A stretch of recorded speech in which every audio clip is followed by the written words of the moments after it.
ప్రజా సమస్యల పరిష్కారం కోసం ప్రభుత్వం మరో ముందడుగు వేసింది. పరిష్కార వేదిక పేరిట ప్రత్యేక కాల్ సెంటర్ ఏర్పాటు చేసింది. విజయవాడ సమీపంలోని గుంటుపల్లిలో కొత్త కాల్ సెంటర్ను ముఖ్యమంత్రి చంద్రబాబు ప్రారంభించారు. ప్రభుత్వ సంక్షేమ పథకాల అమలు తీరు, పంపిణీ, అవినీతి అంశాలపై కాల్ సెంటర్ సిబ్బంది నేరుగా లబ్ధిదారులతో మాట్లాడతారు. సమస్యల పరిష్కారానికి ప్రజల నుంచి సలహాలు, సూచనలు స్వీకరిస్తామని సీఎం తెలిపారు.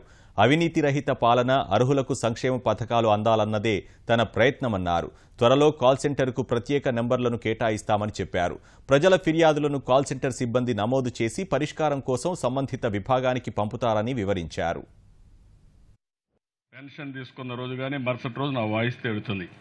నీకు 1000 రూపాయలు పెన్షన్ వచ్చిందా? వస్తే ఆనందంగా ఉండు, రాకపోతే కారణం ఏంటి? ఇమ్మీడియట్గా వాళ్ళు కానీ దీనికి సమాధానం చెప్తే అప్పుడు కాల్ సెంటర్ నుంచి ఒక కాల్ వెళ్ళి నీకు 1000 రూపాయలు అవినీతి జరిగిందా, 900 ఇచ్చారా, లేదంటే మోసం చేశారా, లేదంటే తిప్పిచ్చారా, లేదంటే ఇంకొక సమస్య ఉందా, వేలుముద్ర సమస్య ఉందా, ఇవన్నీ వెరిఫై చేసి దానికి రెమెడియల్ మెజర్ తీసుకుంటాం. ఆంధ్రప్రదేశ్లో ఒక నీతివంతమైన పాలన, సమర్థవంతమైన పాలన, అర్హులెవ్వరికీ ఇబ్బంది లేకుండా పనులయ్యే విధానం, ఎవరైనా ఎక్కడైనా మీకు ఇబ్బంది కలిగించే పరిస్థితి ఉంటే ఆ సమస్యను పరిష్కారం చేసుకునే మార్గం, ఇవన్నీ చూపించడానికే ఇప్పుడు పరిష్కార వేదిక తీసుకొచ్చాం. ఒక 3-4 నెంబర్లు ఉంటాయి. వాళ్ళు కూడా ఏ సమస్య ఉన్నా దీనికి చెప్తారు. ఆ సమస్యను తీసుకొని పరిష్కారానికి ఏ డిపార్ట్మెంట్ పంపించాలో పంపిస్తాం, పరిష్కారం చేస్తాం.